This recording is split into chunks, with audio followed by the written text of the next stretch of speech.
nazali en tête ya communauté na kaboli église ya mutu te lokola nzamba abengi yo comme Dieu t'a appelé kosala mosala nzambe na rise te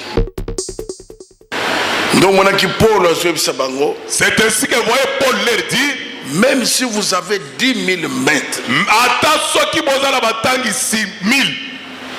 et papa zaka moko, il n'y a qu'un seul Père. Amen. Et pas yozali là où tu es, Zamba kosa la grâce. Dieu peut faire grâce. Un serviteur de Dieu se lève. Tous qui utilisent le serviteur de la communauté ASECA. Nous l'utilisons comme serviteur de la communauté ASECA. Et non pas ton serviteur. Et non pas comme Moussali Nayo. Yo zeli ko représenter ASECA na place où zeli. Toi tu représentes la communauté ASECA là où tu es.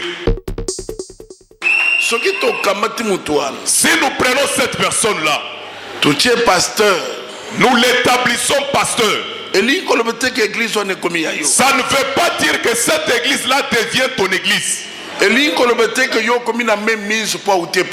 ne veut pas dire que cette église, toi tu as la même mise parce qu'il vient de toi. Dans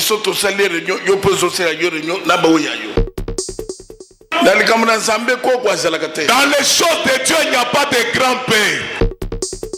Il n'y a pas de peur à un seul endroit. Il ne faut pas construire sur le fondement d'autrui.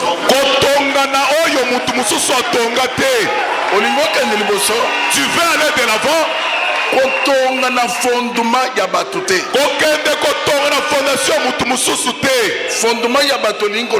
Le fondement d'autrui veut dire quoi? L'église que tu diriges, c'est ASECA. Ces gens sont venus pour le nom ASECA. Tout ce que tu as, c'est dans le nom de ASECA. Demain, tu viens maintenant vers ces gens-là. Oh, nous sommes devenus maintenant la main de Dieu. Non. Non, boyété. La Bible dit ceci. Tu vas tout abandonner. Tu sors avec ta femme, avec tes enfants. Tu vas faire ce qui est à toi. Commence aussi à zéro. Monte aussi en haut. Mais les autres qui n'ont pas na kombo ya bat, mais na bandimi ya bat, là tu trompes. Mais quand il y a des grands pasteurs dans ce pays qui sont finis. Et je demande à tout enfant de ASECA à rejoindre ASECA. Nalingi ba passer na biso nyos au bazalia devant l'église. Le peu de paroles que je peux vous dire devant l'église. Au bozokamba. Les églises que vous dirigez, c'est que l'œuvre appartient à Dieu. Dieu a des normes. Les normes de Dieu n'épargnent personne. Dieu m'a fait grâce. Moi qui vous dirige, Nzambe asalanga ngolu. J'ai quitté l'église catholique. Je suis venu dans cette église jusqu'à aujourd'hui.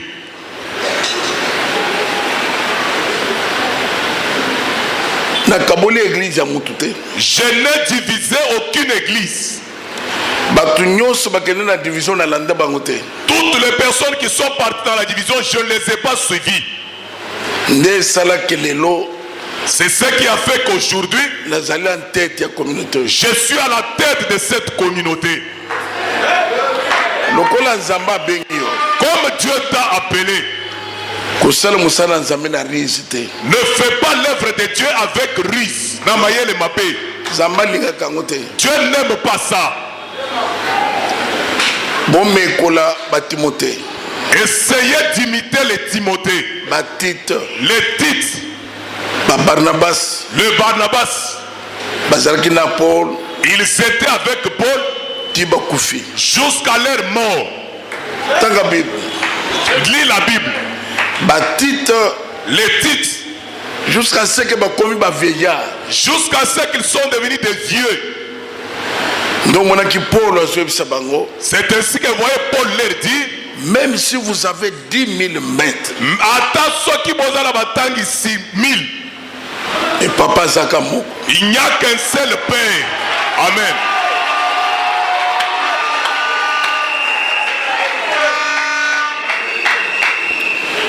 Et pas Yozali, là où tu es, Zamba kosa la grâce. Dieu peut faire grâce.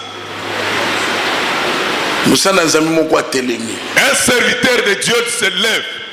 Tout ça qu'on utilise le serviteur de la communauté ASECA. Nous l'utilisons comme serviteur de la communauté ASECA. Et non pas ton serviteur. Et non pas comme Moussali Nayo. Yo zeli ko représenter ASECA na place où zeli. Toi tu représentes la communauté ASECA là où tu es. Si nous prenons cette personne là, tu es pasteur, nous l'établissons pasteur. Ça ne veut pas dire que cette église là devient ton église. Ça ne veut pas dire que cette église, toi tu as la même mise parce qu'il vient de toi. Nous faisons la réunion, toi tu fais aussi la tienne avec des gens là-bas. Tu n'es pas père spirituel de quelqu'un. Prenez l'exemple de Joseph. Les enfants lui appartenaient. Mais quand son père est venu, il est allé lui donner les enfants. Dans les choses de Dieu, il n'y a pas de grand-père. Il n'y a pas de père à un seul endroit.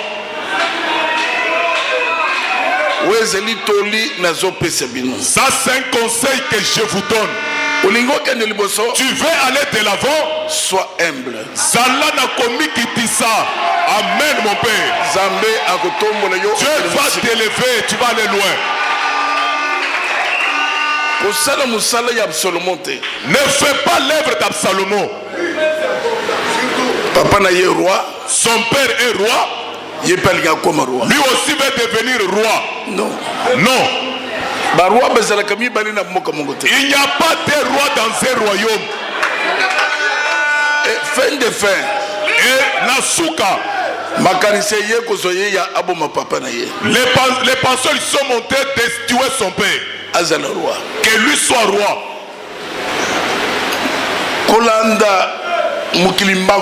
Ne suis pas le monde vite vite. Non. Le monde il faut y aller au rythme divin. S'il ne t'a pas encore donné quelque chose, ne faut pas vouloir ça par force. Amen. 2. Yami Balé. Ne faut pas construire sur le fondement d'autrui.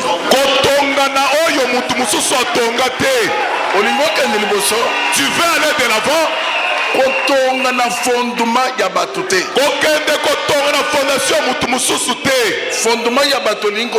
Le fondement d'autrui veut dire quoi? L'église que tu diriges c'est ASECA. Ces gens sont venus pour le nom ASECA. Tout ce que tu as c'est dans le nom de ASECA. Demain tu viens maintenant vers ces gens là. Oh, nous sommes devenus maintenant la main de Dieu. Non. Non, Boyete. Toute personne qui a dans les temps de Dieu dans la justice. La Bible dit ceci. Tu vas tout abandonner. Tu sors avec ta femme. Avec tes enfants. Tu vas faire ce qui est à toi. Commence aussi à zéro. Monte aussi en haut. Mais les ozolo que na moni passe na kombo ya bat. Mais na bandimi ya bat. Là tu trompes. Mais quand tu dis tu as souffert avec les noms d'autrui, avec les fidèles d'autrui, là tu te trompes. On a kosuki ça. Pour terminer, je vous donne un conseil. Ce conseil, si tu le suis, tu vas aller loin. Ne scandalise pas l'église. Ça, ce sont des choses. Si à éviter. Si réellement tu es serviteur de Dieu, ce sont des choses à éviter. Que l'église ne bouge pas à cause de toi. La Bible dit quelque chose. Si quelqu'un scandalise l'église, on va lui attacher une pierre au cou. On va le jeter dans la rivière. C'est fini pour lui.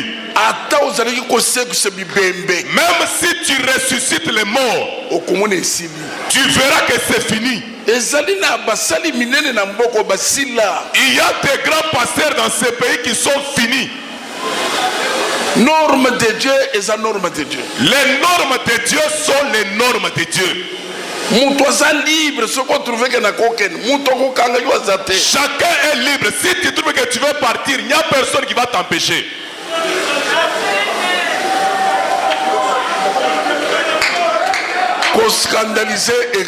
Ne scandalise pas l'église. Pour terminer,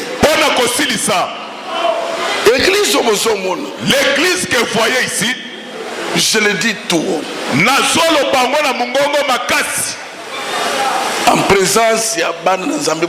en présence des enfants de Dieu que vous dirigez, personne, quelqu'un s'est levé. Il s'est séparé avec nous dans les mal. Et il va de l'avant. Je ne l'ai jamais vu. Je ne l'ai jamais vu. Pourquoi? Je suis avec vous. Je ne vous haïs pas. Je ne vous lève pas les uns contre les autres. Je n'envie personne parce qu'il a acheté une parcelle. Pourquoi il a acheté un véhicule? Je souhaite le bonheur de tout un chacun.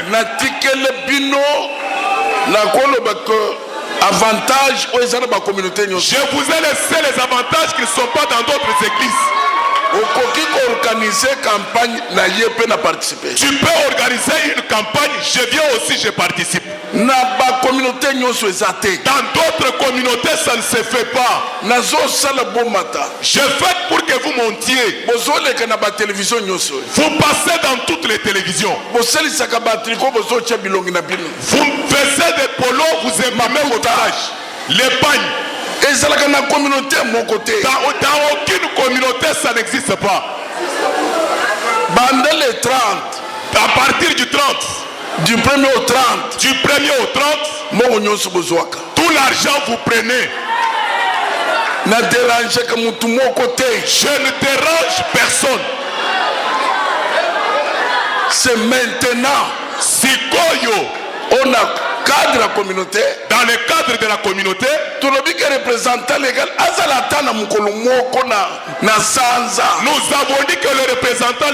ait même un jour dans le mois.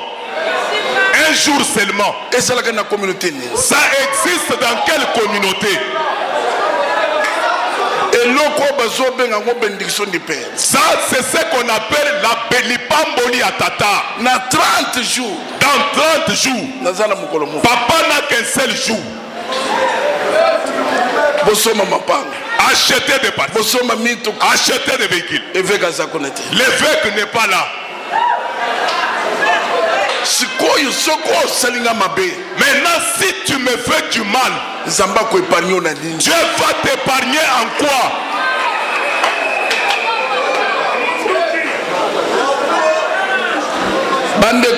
Bien-aimé, les conseils que je vous donne, retenez ça bien. Quand Jésus est venu, c'est l'église. Il a fondé l'église Na passe. par la douleur. Batoboli est passé. On lui a percé la côte. Makelena mai écoute. L'eau et le sang sont sortis. Église primitive est bandit. L'église primitive a commencé. Est-ce que Yesu atikeleki bango batolo? Est-ce que Jésus leur avait laissé les tôles? Yesu atikeleki bango bakiti. Jésus leur avait laissé les chaises. Po mutolo bakenda muni passe na makambo na Pour ngai. que quelqu'un dise que non, j'ai souffert dans cette œuvre. Yesu atikeleki mutu moko tolo te. Jésus n'a laissé à personne les tôles. Ni mbongo. Même pas l'argent. Polo bake. Pour que tu dises que Kola atikelenga kiti te za ya yete. comme il ne m'a pas laissé l'argent, ça ne lui appartient pas.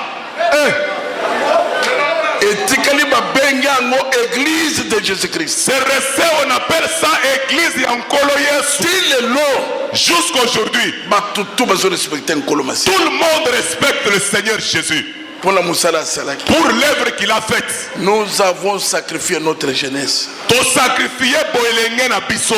Bino bokuti église ya batu. Vous avez trouvé l'église d'autrui.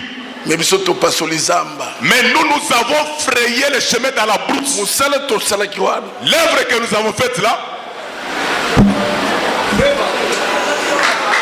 Amen mon Père. Amen. Acclamons, acclamons. Mono yo fiston Cet enfant, fiston, aza mwana ya ba mama nyonso bapambola.